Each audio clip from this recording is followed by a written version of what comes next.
We are exploring a massive wave of incoming European Union regulations that will, quite frankly, fundamentally change how physical goods are manufactured, tracked, and sold. Yeah, it's a huge deal. It's a complete paradigm shift. It really is. It's a shift from complete obscurity to radical transparency, and it's going to impact anyone making or selling physical products.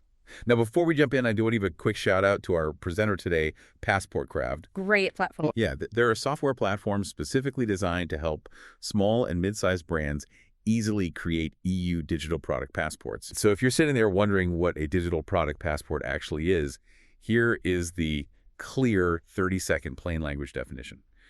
A digital product passport, or a DPP, is a standardized digital record that's permanently attached to a physical product. Usually, you access it by scanning a QR code on a care label or a hang tag. Right. Think of it as a combined birth certificate, medical history, and end-of-life plan for your stuff. It shows consumers, regulators, and recyclers exactly what a product is made of, where its parts came from, its environmental footprint, and how to properly repair or recycle it when you're finally done with it, to just fall in line. Well, the EU has basically realized that we cannot recycle or, sustain our way out of a climate crisis if we literally do not know what our products are made of. Right. You can't fix what you can't measure. Exactly. And I want to be clear here. This isn't some gentle suggestion or a voluntary corporate sustainability pledge. This is hard law. The framework driving this whole shift is called the ESPR. It officially entered into force pretty recently in July of 2024. Now, the EU has used eco-design directives in the past, but they were incredibly narrow. Narrow how? Like specific industries? Yeah, exactly. They mainly targeted energy-consuming appliances, so making sure washing machines or light bulbs hit certain efficiency standards. But the ESPR is a completely different beast. It covers almost all physical products placed on the EU market, from textiles and footwear to electronics, furniture, mattresses, even heavy industrial materials like iron and steel. Wow. Okay, when you say almost all, what actually gets a free pass here? There has to be something. Very little, honestly. The main exclusions are food, animal feed, and medicinal products. Okay, that makes sense. Yeah, the logic is just that those categories already have their own incredibly strict, totally separate traceability frameworks for health and safety. But basically, if you are selling a physical consumer good into the European Union, the ESPR framework applies to you. The European Commission is deploying this strategically, category by category. The very first mandatory passports actually go live for batteries, specifically EV batteries, industrial batteries, and e-bike batteries. And that starts on February 18, 2027. Why batteries first? Which inevitably brings us to the fashion and apparel industry, because you hear a lot about the 2027 to 2028 textile deadlines. That's a massive focal point in this regulation. Walk us through that specific timeline, because it really seems like apparel is next in the crosshairs. Oh, absolutely. Textiles are one of the most resource-intensive and environmentally impactful industries on Earth, so they are right at the top of the EU's priority list after batteries. The specific Textile Delegated Act is expected to be adopted in the second quarter of 2027. Okay, so Q2 2027. Right. And once that act is published, the clock starts ticking for real. Brands will have roughly an 18-month transition period before full compliance applies. That puts the hard deadline for every single piece of clothing and footwear sold in the EU right around late 2028 or early 2029. Surely there's an exemption or a simplified process for them. See, that assumption right there catches a lot of businesses completely off guard. The harsh reality of the ESPR is that there is absolutely no SME exemption for digital product passport requirements. SME meaning small and medium enterprises. Exactly. If you place a product on the EU market, regardless of whether you're a global conglomerate with thousands of employees or literally a boutique team of 3 operating out of a garage, you must comply, period. Really? There's no size threshold at all. That feels like a massive oversight by the regulators. It's actually not an oversight at all. It's a very deliberate structural choice. The law dictates that the requirement attaches to the product itself, not the size of the company placing it on the market. Oh, I see. Because I am really struggling to visualize the physical execution here. Let's say I have this massive database of supply chain history, chemical compliance reports, carbon footprint data. How do I physically attach that to a plain cotton t-shirt? I obviously can't print a 5-inch barcode on the collar. No, that would be terrible design. Right. And as a consumer, I do not want to download 30 different proprietary brand apps just to scan my clothes. And you won't have to. That was actually one of the primary technical hurdles the European Commission had to solve. How do you bridge the physical and the digital without creating a fragmented, chaotic mess of different apps? So what's the solution? The solution they landed on is a universal technology standard called GS1 Digital Link, which is based entirely on who is doing the scanning. That's fascinating. Break those tiers down for us. What does each person actually see? Sure, so Tier 1 is public access. That is for you, the consumer. When you scan it with your phone, you see the basic material composition, sustainability scores, care instructions, and maybe some recycling tips or brand-styled repair guides. So it's friendly, easy to read, and marketing approved. Exactly. But then Tier 2 is restricted access. This is built specifically for the supply chain partners, repair shops, and recyclers.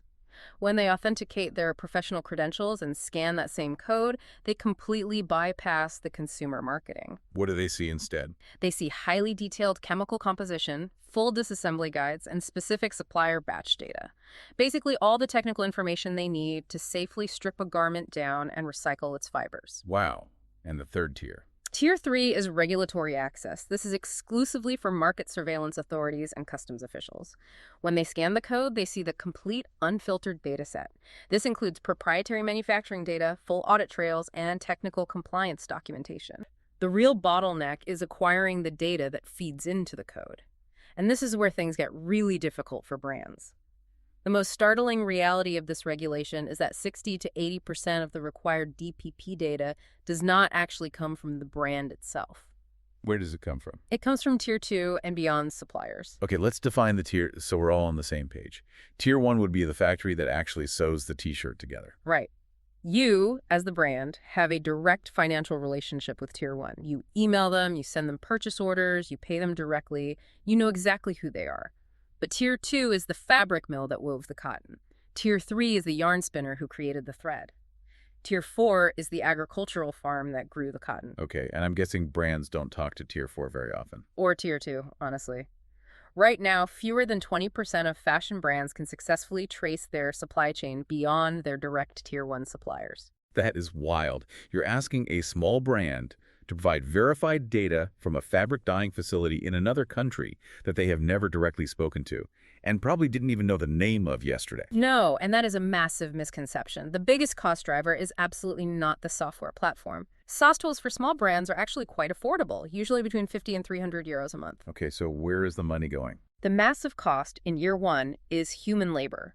It's the countless hours your team spends hunting down data, translating documents, and formatting messy supplier spreadsheets into a clean, standardized digital format. It is a massive operational lift to map a supply chain for the very first time. But there has to be a light at the end of the tunnel here. It can't be 10,000 euros every single year. There is a light, thankfully. Year 2 costs drop significantly, usually down to between 1,000 and 5,000 euros annually. Because once you establish those data collection processes and once you build those transparent relationships with your Tier 2 and Tier 3 suppliers, the templates become reusable. Right, you're not starting from scratch. Once the foundation is poured, building the rest of the house is much easier. And, this is exactly why finding the right tool to manage this entire process is so vital, which actually brings us back to our presenter, PassportCraft. Yeah, they're perfect for this. Their platform is built specifically with this exact labor bottleneck in mind. They actually allow brands to start mapping their supply chain data requirements and creating their very first pilot DPP entirely for free, which gives you a chance to build that initial foundation and take the sting out of that first-year learning curve. It's just a highly strategic approach. Starting with a single pilot product is universally recommended by every early adopter we looked at. That is a strategy that will result in losing your European business entirely. The enforcement mechanisms for the ESPR are severe. First of all, individual EU member states can levy fines, which the law dictates must be, quote, effective, proportionate, and dissuasive. But fines are just a financial hit. Some companies just treat fines as a cost of doing business. They do, but fines are not the ultimate penalty here. Think back to when GDPR rolled out for internet privacy. The fines made headlines, but it was the operational disruptions like websites having to block European visitors entirely that actually hurt businesses. Right. For the ESPR, the ultimate penalty is a total loss of market access through automated customs blocks. Automated customs blocks. Walk me through what that actually looks like in practice. Okay, imagine a shipping container full of your brand's fall collection hitting the port in Rotterdam. The customs system automatically scans the digital manifest. The system checks the registry. If there is no registered digital product passport linked to the GTANs in that container, the container simply does not move. It just sits there. It's an automated digital wall. The physical goods will not enter the continent. That is completely paralyzing. It is. And furthermore, major digital marketplaces like Amazon, Zalando, and Etsy are legally obligated under parallel EU laws to cooperate with market surveillance. They will actively delist non-compliant products from their platforms. Losing EU market access could cost an international brand up to 45% of its total revenue. It is an existential threat to the business. Wow. So ignoring it is corporate suicide. Very much so. The broader ESPR framework is rolling out in strategic waves to force behavioral changes early. For example, on July 19, 2026, the destruction ban takes effect for large enterprises. This means it becomes flat-out illegal to destroy unsold clothing and footwear. Which is a massive shift. I mean, historically, luxury brands and fast fashion alike would just slash unsold coats and throw them in an incinerator or a landfill to protect brand scarcity or avoid discount racks. Yeah, that practice is officially over. Then, shortly after that, on September 27, 2026, a regulation known as the ECGT applies. That's the Empowering Consumers Directive, commonly referred to as the Green Claims Ban. What does that do? It officially outlaws generic marketing claims. You can no longer put tags on your product that say eco-friendly, climate neutral, or conscious unless you have verified scientific proof to back up that specific claim.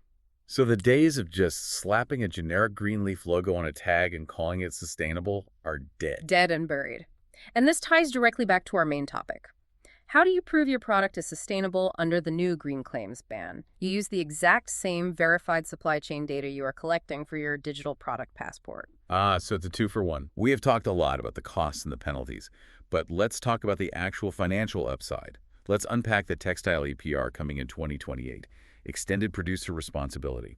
How does this create a tangible financial benefit for brands? Right. So under the revised Waste Framework Directive, by roughly April 2028, all EU member states must establish mandatory textile EPR schemes. This means brands have to pay a fee to cover the cost of collecting, sorting, and recycling the physical products they sell once the consumer eventually throws them away. Basically, you are paying a tax in advance for the future trash you create. Yes, but here is the critical mechanism. Those fees are eco-modulated, meaning the fee is not a flat rate. If you design a product that is highly durable, easy to recycle, and made of single materials like, say, 100% cotton rather than impossible to recycle blended plastics like a poly-cotton mix, your EPR fee is significantly lower. And how do you prove to the government that your 100% cotton shirt deserves the cheaper fee? You prove it through the digital product passport. The exact same data collected for your DPP lowers your EPR tax bill. Suddenly, mapping your supply chain isn't just a sunk compliance cost, it's a direct mechanism for ongoing operational savings. But 10% view it as a strategic opportunity. And that 10% are going to absolutely dominate the next decade of commerce, because once you have a QR code on your product that authenticates its exact origins and material makeup, you unlock incredible post-sale value. How so? That strategic 10% will use the DPP to enable highly profitable, verified secondhand resale markets. They'll use it to build deep, unshakable consumer trust by showing the actual verified journey of the garment. They can even use it to reduce return rates because consumers know exactly what materials they are buying before the item even arrives. It's amazing. You're turning a static piece of fabric into an interactive, ongoing relationship with the customer. If you're a brand owner or product manager or just someone fascinated by the future of retail, the key takeaway is this. The ESPR and the GS1 Digital Link standard are about to turn your physical product's data into its single most critical component. Absolutely. It is no longer just about the quality of the cotton or the stitching. It's about the verifiable digital history attached to it. And those 2027 to 2028 textile deadlines are going to be here in the blink of an eye. Remember, the labor required to map your Tier 2 and Tier 3 suppliers takes months, not days. If you're selling into the EU, you need to start laying the groundwork right now. Yeah, the brands that wait for the final delegated acts to be officially published before they even start collecting their data will simply run out of time. The operational runway is just too short. Which is exactly why we explicitly recommend you go to PassportCraft to start your free DPP pilot today. Having the right software partner to guide you through this transition is literally the difference between regulatory panic and gaining a massive competitive advantage. PassportCraft allows you to start mapping your data and experimenting with the format without spending a dime on software up front. It is simply the smartest way to begin.